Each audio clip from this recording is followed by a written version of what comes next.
25 फरवरी को कारगिल चौक से हम लोग न्याय यात्रा निकालेंगे। हर एमएलए, हर विधान परिषद के पास जाएंगे और उनको बताएंगे, वो चाहे सत्ता के हों या विपक्ष के हो, नेता और उच्च पदाधिकारी ये इसी चीज़ को लागू किए हुए अपने फायदे के लिए, ताकि वो नीचे के जो पढ़ाई ना कर सके वो झोला डो सके और इनकी जयकारा लगा सके। तो हम अभिभावक के पास अगर कोई चारा नहीं बचता है तो हम आत्मदाह करेंगे, सीरियल वाइज आत्मदाह करेंगे। लड़ने के लिए नहीं, हम किसी को परेशानी करने के लिए नहीं है, हमारी तो मजबूरी है और हम मजबूरी के तहत हम सड़क पे उतरे हैं। नमस्कार, आप देख रहे हैं लाइव सिटीज़ और आपके साथ मैं हूं वसीम खान।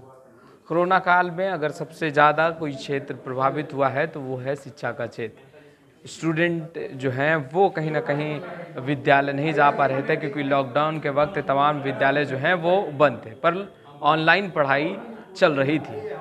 पर स्कूल पुनः खुल चुके हैं, लॉकडाउन ख़त्म हो चुका है और अब स्कूल जो है विद्यार्थियों से पूरी फ़ी वसूल रहा है, जिसको लेकर ऑल इंडिया स्कूल अभिभावक संघ ने मोर्चा संभाला है और उनके संयोजक राकेश रॉय जी हमारे साथ हैं।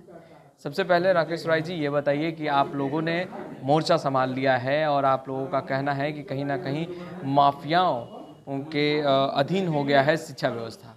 ये न्याय यात्रा क्या है और आप लोग अब आवाज़ क्यों बुलंद कर रहे हैं? सर, ये ऑल इंडिया स्कूल अभिभावक संघ ने जो न्याय यात्रा शुरू किया है, इसका मुख्य उद्देश्य है, सबसे पहले इन्हें शुरू ये हुआ थी कोरोना काल में बहुत से अभिभावक हमारे पास आए और बोले कि ऐसे ऐसे हमारी प्रॉब्लम चल रही है, स्कूल भी बंद है, हमारे पास कोई इनकम का स्रोत भी नहीं है और स्कूल टॉर्चर किए जा रही है पैसा देने के लिए।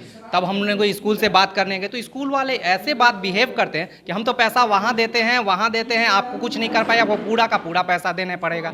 तब हमने ये सोचा कि आखिर हम ये आवाज़ कैसे उठाएं। तब हम लोगों को संगठित करना, मैंने अकेले ही इस अभियान को शुरू किया और लोगों को संगठित करना शुरू किया। फिर धीरे धीरे लोग जुड़ते गए, कारवां बनता गया और आज हमारे कारवां में टोटल 5000 लोग हैं।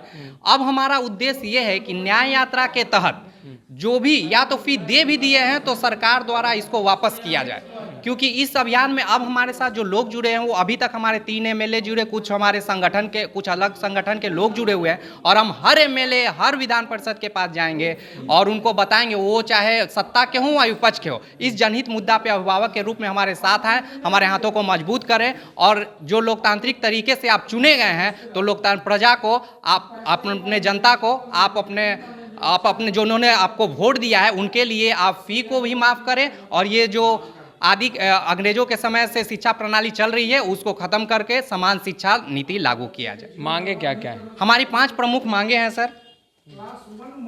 हमारी सबसे पहले पहला मांगे हैं, कोरोना अवधि का सभी निजी विद्यालयों का सभी विद्यार्थियों का सभी प्रकार का स्कूल फीस माफ हो।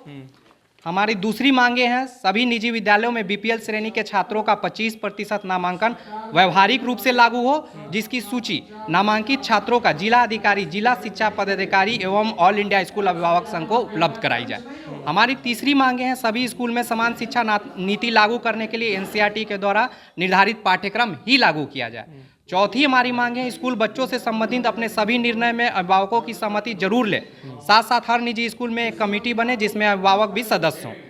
पांचवी मांग है, सरकार द्वारा एजुकेशनल डिपार्टमेंट की मनमानी और भ्रष्टाचार को कंट्रोल करने के लिए शिक्षा नियामक आयोग का गठन हो, जैसे बिल्डर के लिए रेरा, बैंकों के लिए आरबीआई और इंश्योरेंस के लिए इरडा।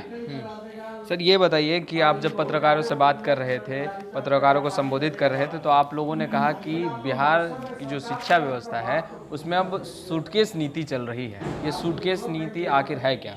सर, सूटकेस नीति कहने का अर्थ ये है कि जितने भी स्कूल हैं, बड़े बिल्डर हैं, बड़े स्कूल हैं, वो क्या करते हैं कि जितने भी उच्च पदाधिकारी, उच्च नेता हैं, सबसे पहले और उनको कंसल्ट करते हैं, उनको सूटकेस के द्वारा उनको ऑफर करते हैं, उसके बाद उनको एकदम अपने अधीन कर लेते हैं। अधीन करने के बाद जब आप उसके नीचे के जो लोग होते हैं, आप उनके पैरवी या कुछ करने जाओ, वो आवाज़ ही आपकी नहीं सुनेंगे और आप एक अभिभावक के रूप में बात करोगे तो वो सीधे आप समझ लो कि आप स्कूल प्रशासन से बात कर रहे हो। आप कहना चाह रहे हैं कि नेताओं और बड़े अधिकारियों को स्कूल के जो प्रबंधक है या जिनका स्कूल है वो खरीद लिया करते हैं? आप ये समझ सकते हो, बिल्कुल, हम इन शब्दों को तो ही नहीं, लेकिन आप समझ सकते हो इन बातों को कि ये ऑबलाइज करते हैं और किस तरह से ऑबलाइजेशन होती है, वो सूटकेस नीति है। टोटल सूटकेस नीति चल रही है क्योंकि ये अंग्रेजों के समय से ऐसी प्रणाली लागू की गई थी और नेता और उच्च पदाधिकारी ये इसी चीज़ को लागू किए हुए अपने फायदे के लिए, ताकि वो नीचे के जो पढ़ाई ना कर सके वो झोला डो सके और इनकी जयकारा लगा सके। आगे की रणनीति क्या होगी इसे खत्म करने के लिए? आगे की रणनीति तो अभी अंग्राई ली है सर, अभी तो शुरुआत हुई है। जैसे कि आगे की सबसे पहली रणनीति है 25 फरवरी को कारगिल चौक से हम लोग न्याय यात्रा निकालेंगे। सबसे पहले हम लोग महात्मा गांधी जी को पुष्प अर्पित करके वहाँ से जहाँ तक शांतिपूर्ण प्रदर्शन होगी, जहाँ तक हमें इजाज़त मिलेगी वहाँ तक जाएंगे हम लोग। वहाँ के बाद हम लोग स्टॉप कर जाएंगे। अगर इन बातों के बाद भी नहीं मानी गई तो हम अभिभावक के पास अगर कोई चारा नहीं बचता है तो हम आत्मदाह करेंगे, सीरियल वाइज आत्मदाह करेंगे। क्योंकि हम लोग लड़ने के लिए नहीं, हम किसी को परेशानी करने के लिए नहीं है, हमारी तो मजबूरी है और हम मजबूरी के तहत हम सड़क पे उतरे हैं। और इसके तहत हम और दूसरी नीति और हर एमएलए से, हर विधायक से हम लोग मिलेंगे और उनको बोलेंगे कि वो हमारा साथ दे, जनहित के मुद्दे पर हमें साथ कर रहे हैं और फी को वापस कराया जाए, समान शिक्षा नीति लागू किया जाए। कितनी संख्या में आप लोग सड़कों पर उतरने जा रहे हैं? ये हम 1000 के साथ हम लोग उतरने का कोशिश कर रहे हैं। तो आपने सुना, हमारे साथ राकेश राय थे जो कि ऑल इंडिया स्कूल अभिभावक संघ के संयोजक थे। इन्होंने साफ कहा है कि जो बिहार की शिक्षा व्यवस्था है वो कहीं ना कहीं चरमरा गई है और माफियाओं के हाथों में जाकर फंस चुकी है। लाइव सिटीज़ के साथ बने रहें, हम तमाम लेटेस्ट तस्वीर लगातार अपडेट करते रहेंगे। आपका बहुत बहुत शुक्रिया।